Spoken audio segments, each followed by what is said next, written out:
नमस्ते किसान मित्रों, मैं शंकर ठाकुर आप सभी किसान मित्रों का एक बार फिर स्वागत करता हूं आपके अपने YouTube चैनल के फार्मिंग।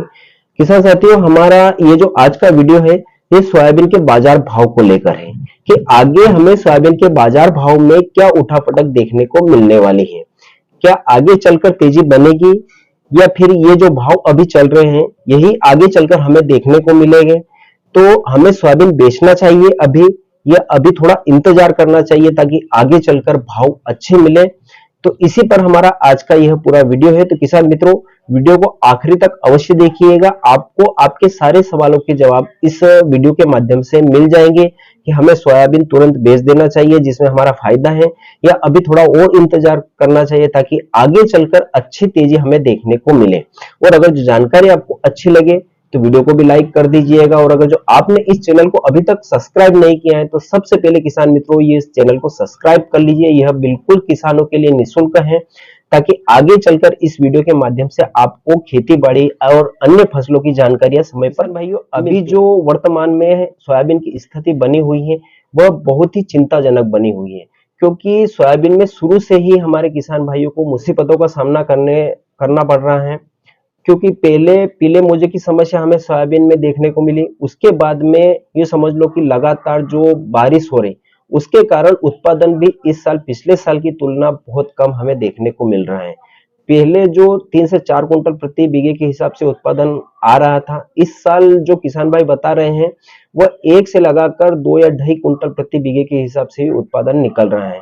और अगर जो बाजार भाव की अगर जो हम बात करें तो जो 4 सालों के बिल्कुल न्यूनतम स्तर पर पहुंच चुके हैं, यानी कि समर्थन मूल्य से नीचे अभी मार्केट में सोयाबीन बिक रही है।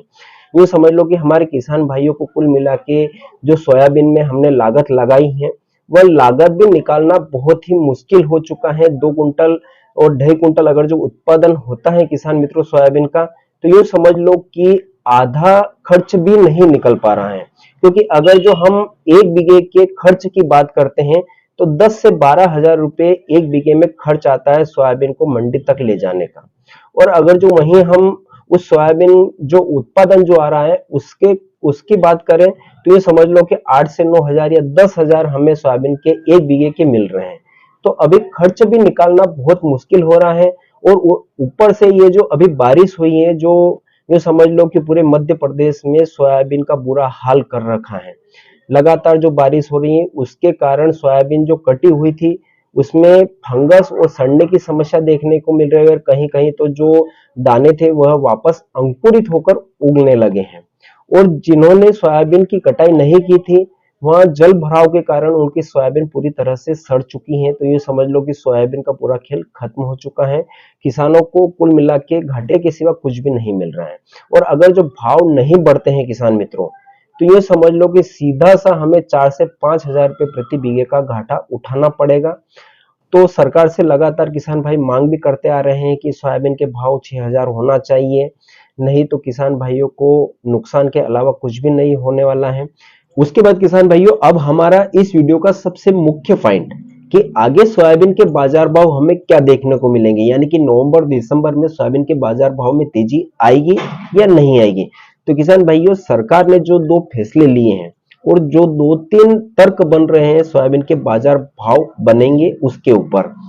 जैसे कि मैं आपको बताऊंगी कि अभी हमारे जो कृषि मंत्री शिवराज सिंह जी चौहान है उन्होंने एक फैसला लिया है अगले 8 से 10 दिन पहले, जो 15 दिन पहले एक फैसला लिया था कि जो विदेशों से भारी मात्रा में पाम तेल का हमारे देश में आयात हो रहा है जो कि हमारे मानव जीवन के लिए बहुत ही घातक है। अगर जो हम वह पाम ऑयल खाते हैं तो उससे कैंसर, टीबी और हार्ट अटैक जैसी बहुत ही गंभीर बीमारियां होती है हमारे शरीर में, जो कि बहुत पहले यह डिसीजन सरकार को लेना था और उस पर पूरी तरह से प्रतिबंध लगाना था। जो कि हमारे देश में जो पाम तेल आता है वह अमेरिका, ब्राजील और जो अन्य बड़े बड़े देश है जो तेल का आयात करते हैं उन पर इस पर प्रतिबंध लगा हुआ है, बिल्कुल पूरी तरह से बैन लगा हुआ है। वह सिर्फ हमारे देश में ही आयात हो रहा था। जो अब सरकार ने कदम उठाया बहुत अच्छा कदम उठाया। और अगर जो अब विदेशों से पाम तेल आयात नहीं होता है तो हमारे जो भारतीय तेल के है सोयाबीन का जो तेल आता है उसकी डिमांड बढ़ेगी और उसका सीधा असर हमारे सोयाबीन के भाव पर हमें देखने को मिलेगा। अगर जो तेल की डिमांड बढ़ेगी तो सोयाबीन के भाव भी बढ़ेंगे, यह बिल्कुल सटीक है। उसके बाद जो सोयाबीन की डीओसी होती है किसान भाइयों, जो सोयाबीन का तेल तो बहुत कम निकलता है, सबसे ज्यादा जो डिमांड होती है डीओसी की होती है। अगर जो डीओसी के रेट बढ़ते हैं या फिर निर्यात होती है डीओसी, तो उसका सीधा असर सोयाबीन के भाव पर हमें देखने को मिलता है।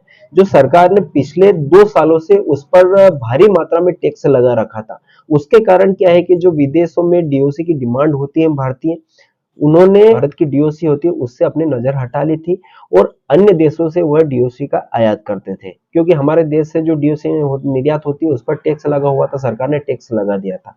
तो कृषि मंत्री शिवराज सिंह जी चौहान ने जो फैसला लिया है कि डीओसी पर जो टैक्स लगा था उसमें 27.5% की कटौती की है, यानी कि अभी सिर्फ 8% टैक्स लगा हुआ है डीओसी के ऊपर। तो अब आने वाले समय में हमारे देश से डीओसी निर्यात होना प्रारंभ हो जाएगी। और अगर जो ये हुआ किसान भाइयों की डीओसी भारी मात्रा में अगर जो निर्यात होना प्रारंभ होती है, तो सोयाबीन के बाजार भाव आगे चलकर बहुत ही अच्छे हमें देखने को मिलने वाले हैं। ये 2 कारण तो हो गए किसान भाइयों। अब तीसरा कारण ये है किसान मित्रों कि अभी जैसे कि आने वाले महीने में एमएसपी रेट पर सोयाबीन की खरीदी प्रारंभ होगी। जो अगर जो आपने किसान मित्रों पंजीयन नहीं करवाया है, तो अभी पंजीयन स्टार्ट हो चुके हैं, तो आप बिल्कुल पंजीयन करवा लें, क्योंकि हमारे पास में एक विकल्प रहेगा कि अगर जो सोयाबीन के भाव हमें मंडियों में अच्छे नहीं मिलते हैं, तो हम उसको एमएसपी रेट पर बेच सकते हैं। तो पंजीयन करवा लें। तो अगर जो एमएसपी रेट पर सोयाबीन की खरीदी प्रारंभ होती है, तो ज्यादातर अगर जो मंडी में भाव कम है, तो किसान भाई एमएसपी में सोयाबीन को तोल लेंगे, समर्थन मूल्य में सोयाबीन को तोलेंगे। तो लाजमी है कि मंडियों में आवकें कम रहेगी। तो अगर जो आवकें कम रहती हैं, तो भी हमें भाव बढ़ने के 80% चांस दिखते हैं किसान भाई। तीसरा कारण ये है। और चौथा और सबसे मुख्य कारण ये है किसान भाइयों कि अभी जो है प्लांटों की खरीदी प्रारंभ नहीं हुई है। जो प्लांट काफी लंबे समय से बंद पड़े थे और अब वो है वापस स्टार्ट हुए हैं, तो वह जब तक मंडियों में सूखी सोयाबीन आना प्रारंभ नहीं होती है, वह खरीदी नहीं करेंगे, क्योंकि उनको पूरे साल का स्टॉक करना है। और जब तक सूखी सोयाबीन नहीं आती है वह नहीं खरीदी प्रारंभ करेंगे। तो आने वाले समय में यानी कि दीपावली के बाद में सूखी सोयाबीन आना जब मंडियों में प्रारंभ होगी, तो प्लांटों की अच्छी और तगड़ी लेवली हमें देखने को मिलेगी। तो उसके कारण भी हमें सोयाबीन के बाजार भाव में अच्छी तेजी बनती हुई नजर आएगी। तो ये जो 3-4 पॉइंट है किसान भाइयों कि इनके इनके आधार पर सोयाबीन के चांस हमें बढ़ते हुए नजर आएंगे आने वाले समय में। तो ये संभावना है, ये अगर जो सब माहौल बनता है, जैसे प्लांटों की खरीदी भी बनेगी, उसके बाद तेल पर जो एक्साइज ड्यूटी लगाई है, तो तेल आना बंद होगा, तो हमें भारतीय तेल की डिमांड बढ़ेगी। तो ये जो 3-4 जो पॉइंट है, इनके कारण जो है सोयाबीन के भाव अच्छे देखने को मिलेंगे आगे चलकर, यानी कि नवंबर, दिसंबर और जनवरी में हमें अच्छी तेजी हमें देखने को मिल सकती है किसान भाइयों।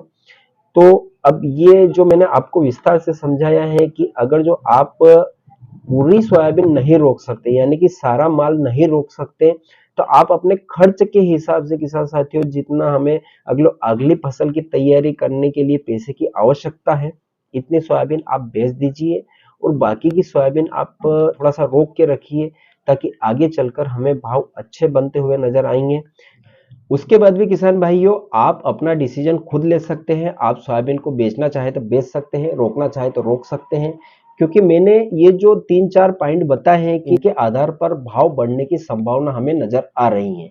यह जानकारी के आधार पर बताए हैं। आगे सरकार क्या डिसीजन लेती है इसके बारे में कोई नहीं जानता है किसान भाइयों। तो आप चाहे तो बेच सकते हैं या फिर रोक सकते हैं। तो किसान मित्रों, ये पूरी संपूर्ण जानकारी मैंने आपको विस्तार से दी है। अगर जो आपको अच्छी लगी हो तो वीडियो अगर जो आपने अभी तक लाइक नहीं किया है तो लाइक कर दीजिएगा। फिर मिलेंगे एक नए वीडियो में नई जानकारी के साथ में। तब तक दीजिए मुझे इजाजत। जय जवान जय किसान।